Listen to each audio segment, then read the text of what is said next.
সকাল সকলকে। আজকে হচ্ছে 14ই মে আর আমি এখন উঠে পড়েছি বেশ অনেকটা সকাল সকাল। সকালবেলার এই পরিবেশটা দেখতে বেশ ভালো লাগে। একটা নতুন শাড়ি বার করে নিয়েছি, সেই শাড়িটাই আজকে পরেছি। আজকে হচ্ছে আমাদের বাড়ির মায়ের বাৎসরিক পুজো, তো সেই জন্য রেডি সেডি হয়ে চলে এসেছি এখন মন্দিরে। একে একে মায়ের সমস্ত কিছু রেডি করবো। এর জন্য এবছর খুব সুন্দর কালারের একটা শাড়ি আনা হয়েছে, নতুন রূপে নতুনভাবে মা সুন্দর করে আবারও সেজে উঠবে।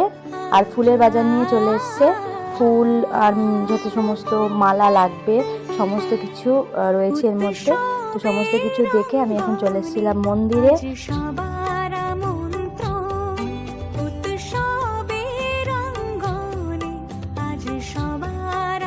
বছরের বাকি দিনগুলোর তুলনায় আজকের দিনটা একদম অন্যরকম।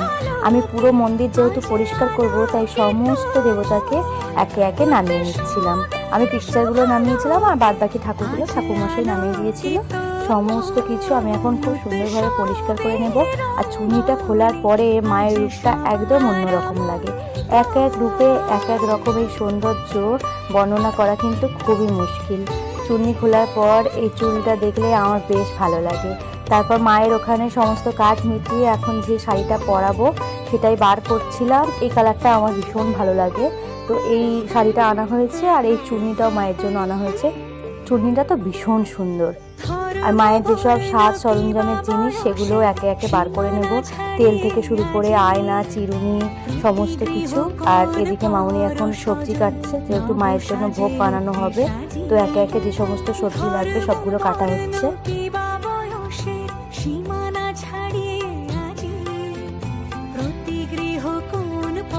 পুরো মন্দির পরিষ্কার করে মাকে কিন্তু শাড়ি পরানো হয়ে গেছে। আর এদিকে শুধু ঘরটা পরিষ্কার করা বাকি আছে, সেটা পুরোটাই ঠাকুরমশাই করবেন, এটা আর আমরা করবো না। এদিকে রান্নাঘরে মাউনি সমস্ত ভোগ বসিয়ে দিয়েছে একে একে। এদিকে পায়েস হচ্ছে আর ওইদিকে কড়াইতে হচ্ছে চাটনি। এখন পায়েসের মধ্যে চিনি আর কাজু কিশমিশ দেওয়া চলছে। আর এদিকে কলাতে কিছু হলুদ হয়তো মাখিয়ে রেখে দিয়েছে। মায়ের এই রূপটা কেমন লাগছে তোমরা অবশ্যই জানিও। মাকে কিন্তু একদম সাজানো কমপ্লিট হয়ে গেছে।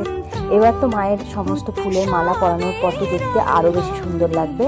তারপর আমি এটাকে খুব সুন্দরভাবে সাজিয়ে নিচ্ছিলাম। শাড়ি, চুনি, মায়ের টিপ, ক্লিপ, চিরুনি, ফিতে, আলতা, আতর, যে সমস্ত জিনিস লাগবে শাঁখা পলা থেকে শুরু করে এই ডালাটা আমি প্রথমেই সাজিয়ে নিয়েছিলাম। তারপর আমি একে একে সমস্ত কিছু মামুনিকে সাহায্য করছিলাম। একটু শাক কাটতে বাকি ছিল, সেই শাকটাও কেটে দিলাম। এই সূর্যমুখী ফুলের তোড়াটা কিন্তু দেখতে বেশ ভালো লাগছিল। সমস্ত ফুলের মধ্যে এটা একটু অন্যরকম। আর মায়ের ভোগের খিচুড়িটা এত ভালো হয়েছিল, পুরো বাড়ি একদম গন্ধে মোমো করছিল। খিচুড়িটা দেখতেও যেমন ভালো হয়েছিল, আর ভোগের খিচুড়ি সমস্ত কিছুই, ভোগের কোনো প্রসাদই সবসময় সুন্দর হয়, কিন্তু খিচুড়িটা একদম অন্যরকম হয়েছিল, অতুলনীয় একদম। দাদা এখানে সমস্ত মালাগুলো একে একে বার করছিল। ও যেহেতু গিয়ে নিয়ে এসছে, তো কোনটা কিভাবে আছে ও খুব ভালো করে জানে, সেই কারণে ওকে দিয়েই বার করা হচ্ছে। তো ও সমস্ত কিছু নিয়ে আবার সুন্দরভাবে মাকে একে একে সাজিয়েও দিচ্ছিল।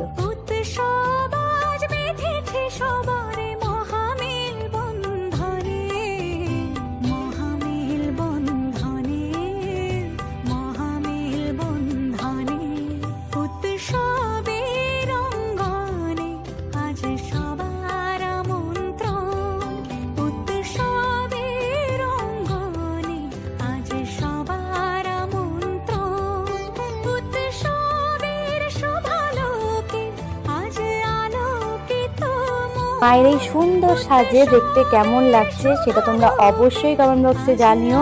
আমার তো এই সাজটা জাস্ট অপূর্ব লেগেছে। মায়ের এই সাজের কোনো তুলনা হয় না। আজকে বাৎসরিক পুজো উপলক্ষে মায়ের এই সাজটা কিন্তু আমরা পুরো বাড়ির সবাই মিলে সাজিয়েছি, বিশেষ করে আমার দাদা এত সুন্দরভাবে সাজিয়েছে, দেখতে অপূর্ব সুন্দর লাগছিল। বলছিল এখনও এই ফুলগুলো দিতে বাকি আছে, তো সেই ফুলগুলো দেওয়ার পর আরও সাজটা অন্য রকম হয়ে গেছে। সূর্যমুখী ফুল দিলে কিন্তু দেখতে বেশ ভালো লাগে। তো এখানে পুরো মন্দির সাজানো হয়ে গেছে, এখনও বসেছে এদিকে ফল কাটতে। আর ও ফলটাও খুব ভালো কাটে। ও অথবা আমি দুজনা মিলেই কাটলে ফলটা অন্য রকমভাবে কাটতে পারি, সেজন্য ওকেই বসিয়ে দিয়েছি। আমার টুকটাক টুকটাক অনেক কাজ ছিল, যেহেতু আমি ঠাকুরমশাইয়ের হাতে সবটা গুছিয়ে দিচ্ছিলাম, তাই ওকে বলছিলাম যে তুই এই টুকটাক কাজগুলো কর। আর এদিকে হনুমানজিকেও খুব সুন্দর করে আমি সাজিয়ে দিয়েছিলাম। আর এই আকন্দ মালাটা আমি বানিয়েছি ওনার জন্য, খুব সুন্দর লাগছিল দেখতে। উৎসবের অঙ্গনে আজ সবার